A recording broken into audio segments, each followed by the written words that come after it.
Happy Thanksgiving and welcome to Locked On NBA Daily. On today's show, we're handing out our Thanksgiving awards, including our MVP through the first month of the season. Let's jump in.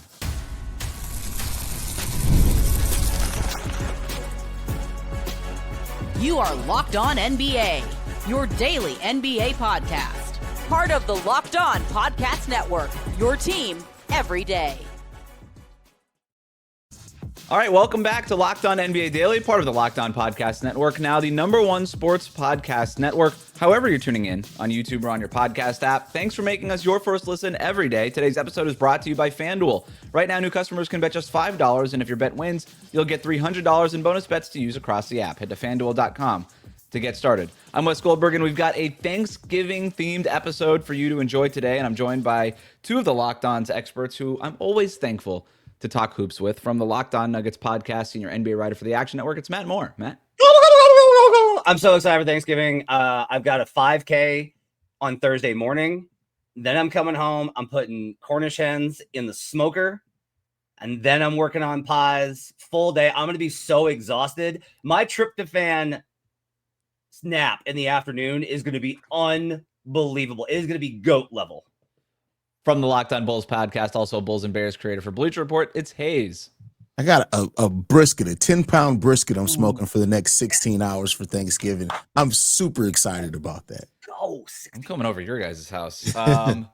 We have a bunch of Turkey Day themed things to get to today. Our first segment is going to be called Turkey or Tofurky. This is basically an agree or disagree segment with the following statements. So we're going to just jump right in. Turkey or Tofurky? Nikola Jokic is the favorite for MVP already. Matt, where are you? Tofurky, because look at what the Thunder are doing, man. Yeah, I've been battling with Thunder fans all week because I'm trying to explain that Shai isn't the type of player. He's not like Giannis. He's not like Luka. He's not like Jokic. If you look at these guys' production, and if you watch them in the game, like you can do the watching, you're just going to be like, God, like those guys are involved on every single play and they do so much. Like they're grabbing contested rebounds and flying up the floor and making plays versus Shai, who's like the defense gets a stop, which he contributes to. He's a good defender. Shai goes down. He doesn't turn the ball over. He makes bucket. But look, man, this team is it's not going to surprise me. And Haize, I'd love to know your thoughts on this. We can't say that they're going to, like saying like they're going to is insane. We have 6 more months of basketball to go through, 5 more months of basketball. But like, would it shock you if they broke the record? Like, would you be at all like, oh my God, I can't believe they won 74 games? Because I would just be like, yeah, it checks out. No, I wouldn't be surprised with it at all. It feels like something that like it's crazy that record would be broken this soon after it was set. But like, no, it wouldn't surprise me at all if they break that record. And if they win 74 games, Shai has to win MVP. Yeah, I mean, it was kind of the idea last year, right? When the Thunder were winning a bunch of games. Right now, Dunks and Threes has Jokic and Shai tied both in EPM at plus 9.0, neck and neck, at least according to that data. Basketball Reference has both of them pretty close neck and neck, even though Basketball Reference gives Jokic a little bit of the edge there. Turkey or Tofurky, the Rockets will finish the season with a top 3 offensive rating. Haize, right now they are #1. This is a good one. I'll say that it's Turkey.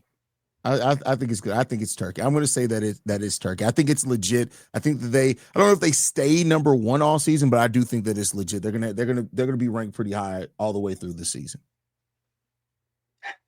I want to say no, because I just don't buy it from an execution standpoint. Like you watch them and you're not like, oh man, how incredible the Houston offense looks. But like they're only 13th in effective field goal percentage, and their expected is 24th.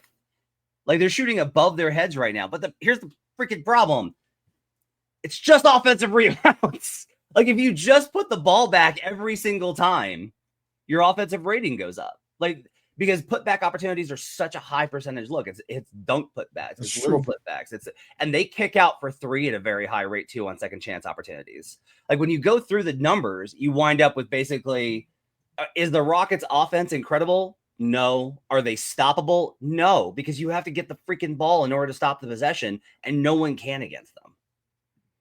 The Phoenix Suns right now are in 6th place in the Western Conference as we record this. Matt, the Phoenix Suns will make the playoffs, Turkey or Tofurky? I have them 8th right now on the cusp with the Clippers. So like that's the question is like, do the Clippers ever get it together? If the Clippers get it together, then Phoenix is probably screwed. But if they don't, I think they're definitively better than the rest of these teams. Like Memphis they look lost. Maybe they'll get healthy and everything snaps into place. My guy Brandon Clark still isn't back. I really like Phoenix. I love the way Phoenix is playing. They play free. They play with joy. They use a lot of guys. They have lineup flexibility. Devin's been awesome. Jalen hasn't played for them. Jalen Green hasn't played for them at all. And I don't know if that's good or bad. Like, I just don't know. I don't know what the fit's going to be like. If you told me that Jalen comes back and they're a little bit worse, I'm not going to be like, I'm not going to be, oh my gosh. I do think that he's probably an underrated player at this point. Dylan Brooks has been great for them. I love their vibe. So I don't think they're a top 6 team. I think they're a play-in team, Haize. Yeah, I don't think they make the playoffs. They make the play-in. I'll give them that. I don't know if they make it out the play-in. Jalen hasn't played for them, which could go good or bad, as you said. Mark Williams so far has also played in 15 out of 17 or 18 games. We know with Mark Williams, he tends to miss a lot of games there at some point. So I think that's something that could change. I think this team is good enough to make the play-in. I don't know if they make it out the play-in tournaments of the playoffs, though. One of the teams soaring up NBA League Pass rankings are the Miami Heat. Turkey or Tofurky, Haize, the Miami Heat are the NBA's most fun team to watch so far this season. Oh, yeah, I'll say Turkey. It's more Turkey. It's definitely not Tofurky. So it's Turkey. They are exciting to watch. They play sound defense. They play an exciting brand of offensive basketball as well. And we haven't even seen maybe the best version of that offense yet with Tyler Hero coming back and getting Norman Powell back healthy. So I'll say that it's Turkey for them. I'm gonna say Tofurky. The offense isn't actually good. It's just fast. Like it's not good. It's just they just run. And I like their defense a lot, and I like watching them. But also, I think especially if you're an NBA player, you don't like watching them because apparently every NBA player is like, "Can we just run some screens? Can we please, Noah LaRoche? Can we please just run like a few screens?" Tyler Hero has an amazing debut the other night. Gets essentially the game winner on the floater. And after the game is like, we're going to need to work in some screens. Everyone hates this Noah LaRoche offense, no matter how much they win with it. The other thing to watch out for them is this is how Memphis was the first half of last year, where it was like, hey, Memphis is really good. Like their defense is elite and they're running and it's working. And then they got to January and the whole thing melted. And I wonder if it takes too much out of these guys. It's the ultimate test with the conditioning that the Heat as a program put their guys through. But I think it's an interesting question. I don't think they're the most entertaining team. I think if you got teams honestly on the rise like the Magic, I actually think the Rockets are extremely fun. Actually, the most fun team, if you're talking about the most fun team on League Pass, it's the Dallas Mavericks. You're going to get a clutch game that they lose miserably every single night. It's hilarious. The most unintentionally interesting team, the Dallas Mavericks. Speaking of unintentional, Turkey or Tofurky, the Kings have nothing to be thankful for this Thanksgiving, Haize. Oh, that's Turkey. There's nothing they could be thankful for. When you look at back from this time last year till now, like De'Aaron Fox is gone. You fired Mike Brown, which led into De'Aaron Fox wanting out as well. Sabonis is hurt now. He's probably going to be moved. You have a roster with DeMar DeRozan, Zach LaVine, Russell Westbrook that have some fun. Yeah, they should be miserable right now. Like they're bad. They're bad, and it doesn't look like any sign of getting better anytime soon. I'll put this more in for the perspective of the Kings community because players come and go. I'll say Tofurky. That team almost lost their franchise. They love basketball in Sacramento, and 2 owners decided to be absolute villains and trying to screw them out of their own team. And they themselves as a community put that team together a decade ago and kept that squad. And the Kings are bad now. They'll be better again. They'll be worse again, but they have a community there. That's what you saw with Light the Beam. They have a community built around basketball, and a lot of cities don't have that. They have front runner teams that the fans only get interested when they're winning. I might cover one of them. So, like, I think the Kings fans still have as bad as this is the hard thing, I think, in life. When things are at their worst, finding ways to still remember perspective and be grateful for what you do have, like, that's the hard part. It's not hard to be grateful when things are good. It's hard to be grateful when things are rough, and that's where the Kings are at right now, but I think the community will be. That is a good Thanksgiving Day message. Last one here. Is it Turkey or Tofurky that one of John Morant, Trae Young, or LaMelo Ball would be traded before the trade deadline, Matt? I'm I'm approaching Tofurky just because like we've seen these teams not be willing to do these deadline deals. It took like think of what Jimmy Butler put the Heat through last year in order to get a deal done midseason. A lot of these teams decide to do their work in the offseason. It gives you more time, it gives you more patience, it gives you more opportunities. Like you take off almost half the board right now because teams are like, we're not disrupting what we got going on right now. All the good teams are going to be like, this is a lot for us to take on right now, midseason, even if it's an opportunity. All those players are flawed. All those players come with complications in terms of, I think, the locker room stuff. I don't think LaMelo Ball is like Ja Morant. I think that's an unfair characterization of LaMelo. He deserves more credit than that. And Trey's never had any sort of those issues.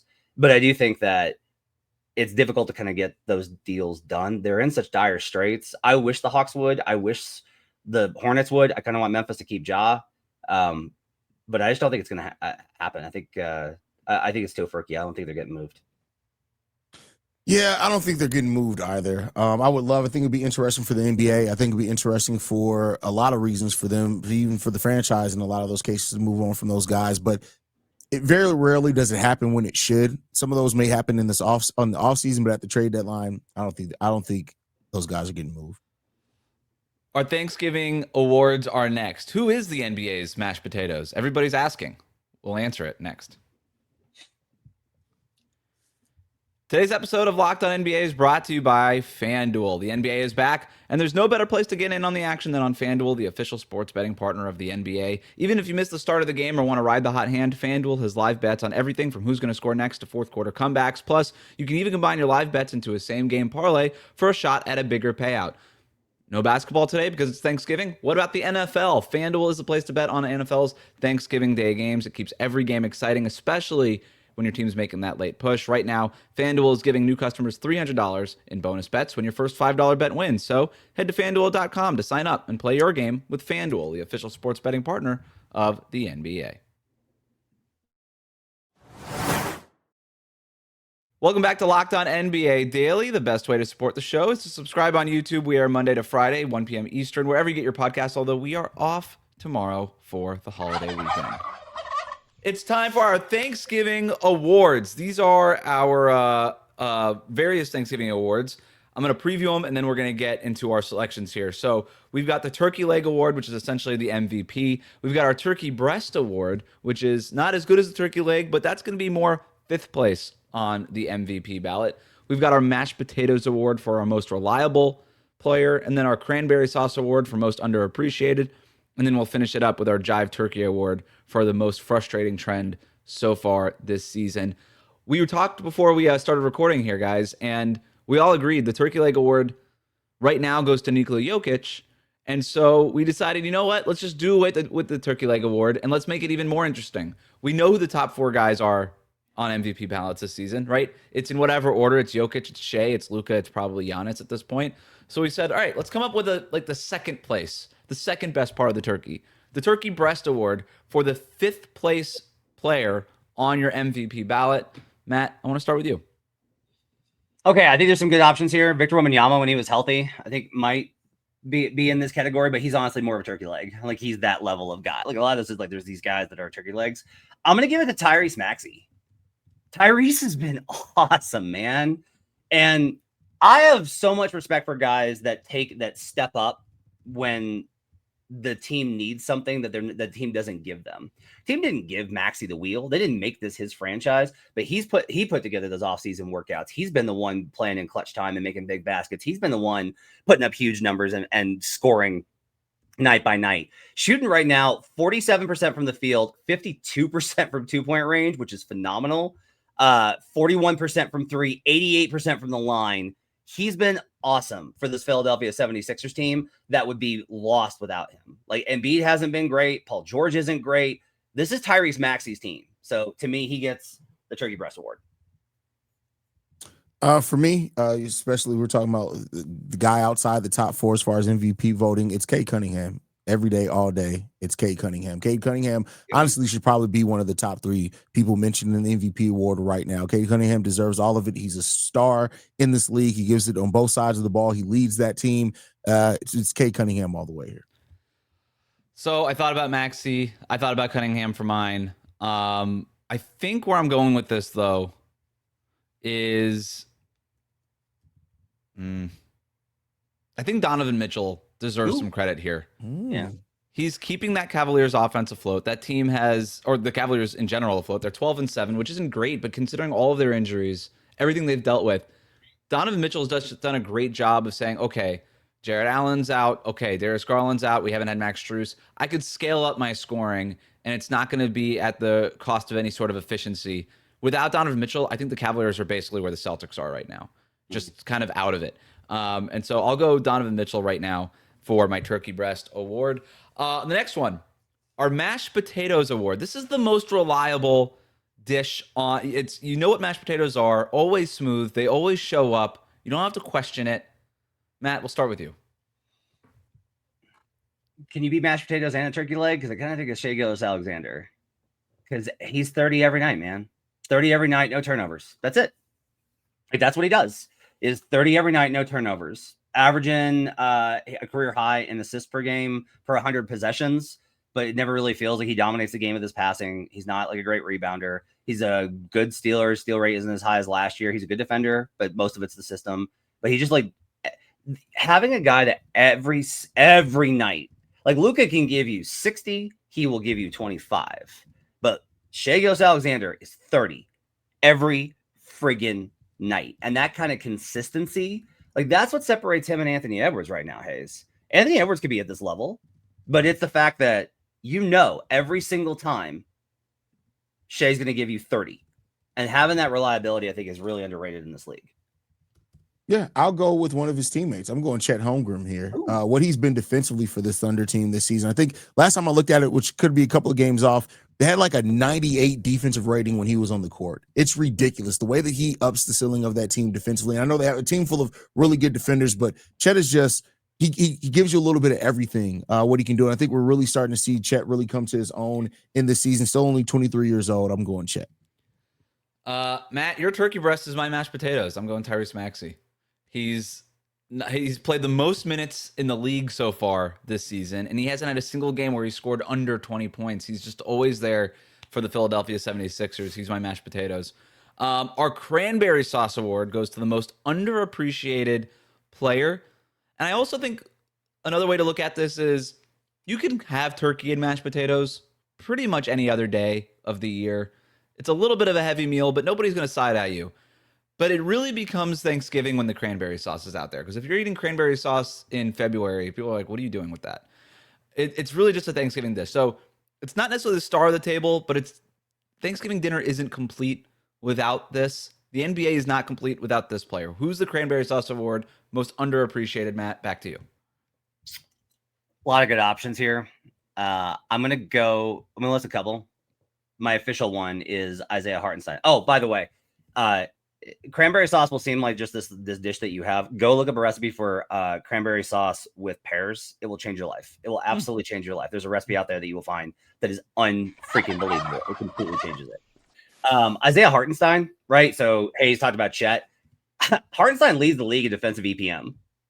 Like, he's number one on defensive EPM, and he has been amazing this season. He's been logging in triple doubles, and no one really talks about him. This is a guy that has had to fight for every single dollar that he's earned in this league. He was on the fringes. He was cut from multiple teams, finds his way into New York, builds a reputation there, cashes in with the Thunder, wins a title, and now he's in there being one of the best defensive players in the league this season. I think he's on that list. Julius Randle honestly probably deserves this. He's got the best on-off splits via clearing the glass and non-garbage time of anybody in the league. Nobody's splits of him being on versus off the court is better than him.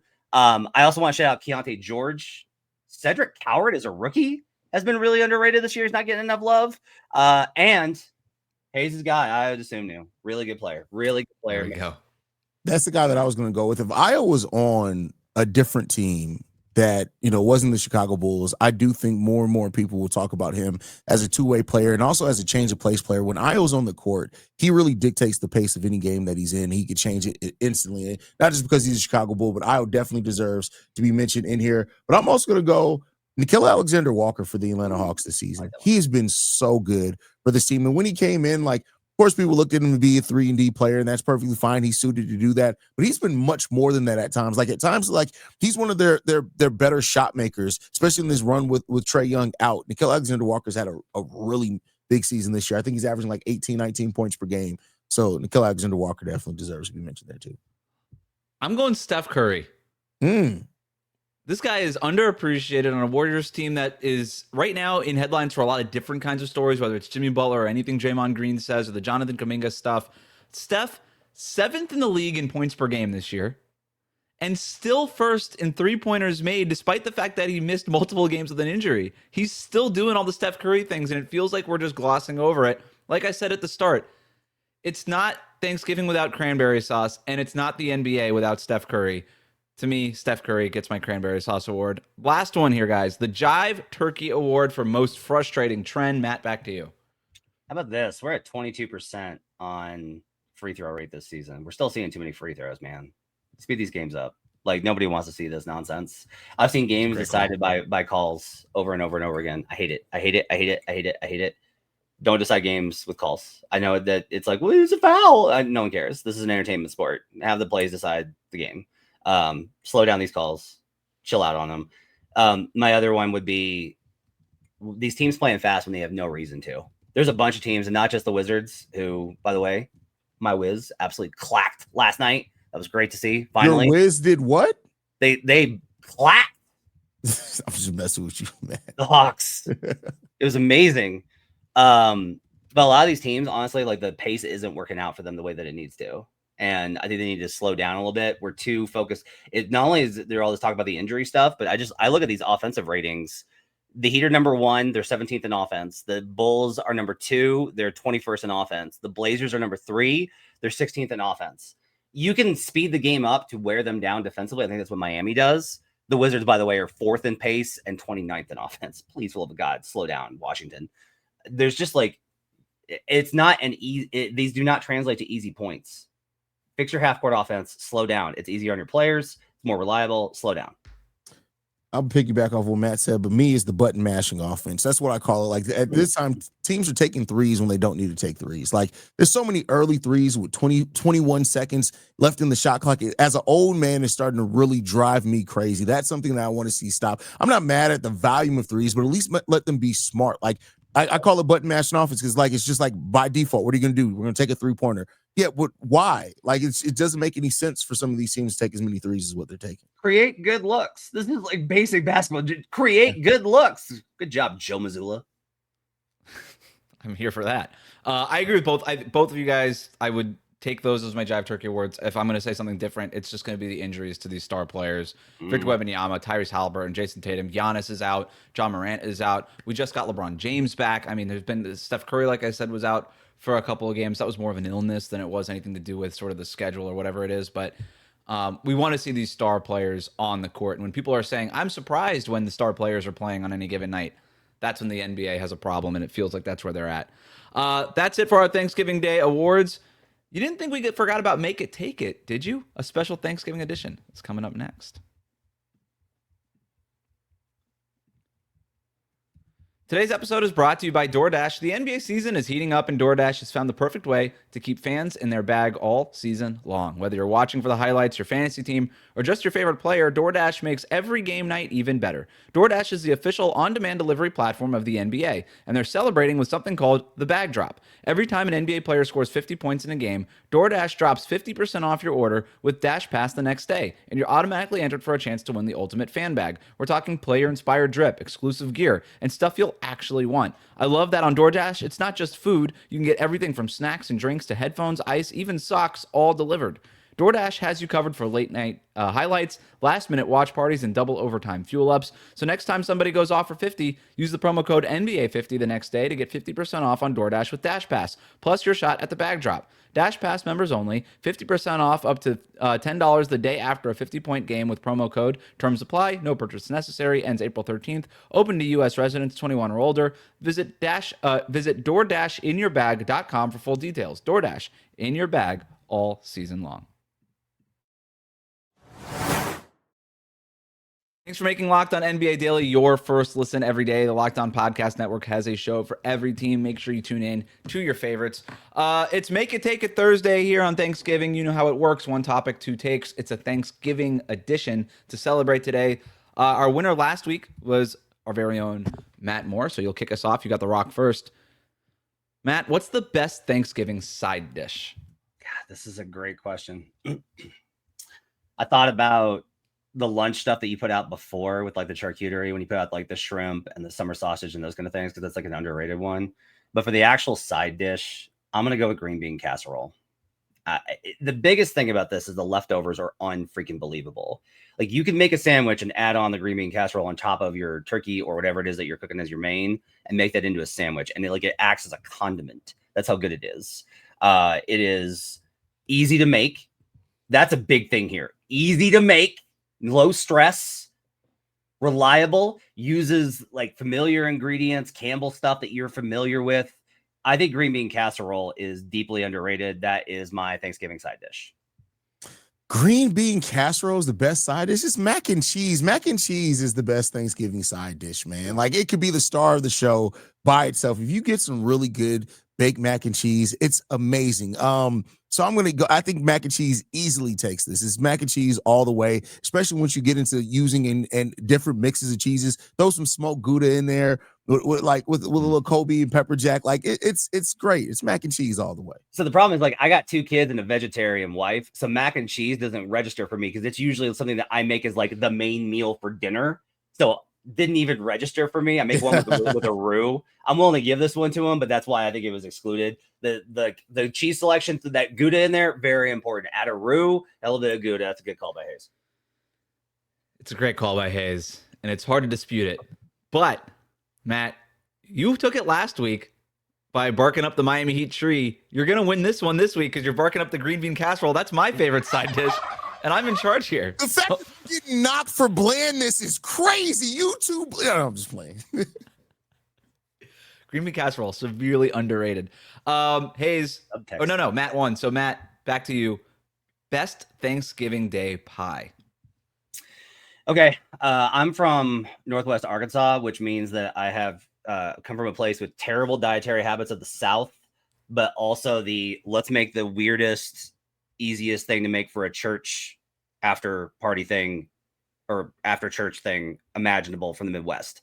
It's actually not a pie. I'm going to break the rules and Wes is going to ding me on this because he's very clear about the rules, but any sort of dessert where everybody likes it and it involves Cool Whip and then making that and Jell-O into something, you can use Jell-O. Mine's not that.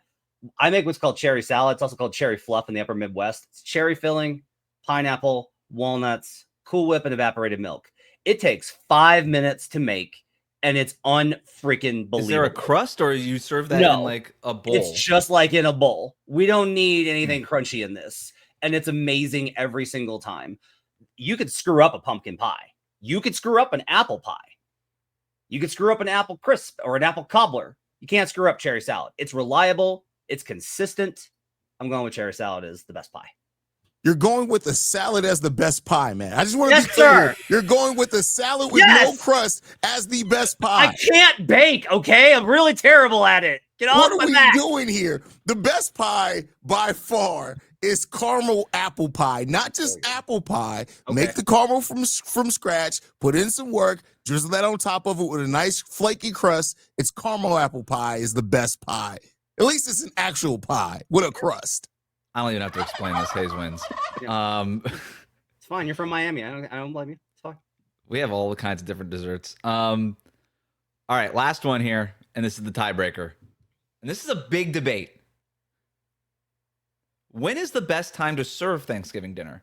Because you have one school of thought that, hey, it's Thanksgiving, we're going to do it in the afternoon, like 1, 2, 3 p.m. You have another school of thought of, it's called Thanksgiving dinner.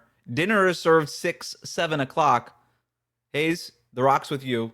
best time to serve Thanksgiving dinner? See, holidays are different. We're all off work. We're drinking early. We're watching football. Football starts at 1 p.m. on Thanksgiving. Therefore, dinner should start about an hour at most before that. So between 12 and 2 is the best time for Thanksgiving dinner, because I think it gives you time for fellowship. It gives you time to hang out as a family. It gives you time to watch football, drink. It's the best time. And of course, people are going to go back all throughout the course of the day because we're watching football all day. 12 to 2 is the best time to start dinner on Thanksgiving.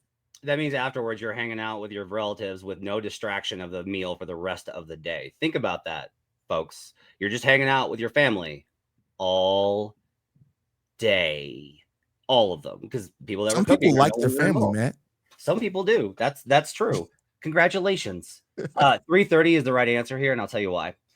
You have it at 3:30. Meal takes between 45 minutes to an hour, maybe an hour and a half if you're having wine and taking it slow with pie. If you got room for it afterwards, if you have room for pie afterwards, I don't know what you're doing. Muscle up on your meal game. Once you get done, that means that you get to go take a nap right when the sun is going down. So it's like that fall dark blue, and it's like the perfect time to take a nap before you get up for the nighttime football game. It's the perfect time. You have watched the early game, usually the Cowboys or the Lions. You've gotten to watch that. You've gotten to hang out and have some good conversations that people have had time to run around in the morning. You have it at noon. People can't do anything. That means, again, more time together, which only breeds conflict.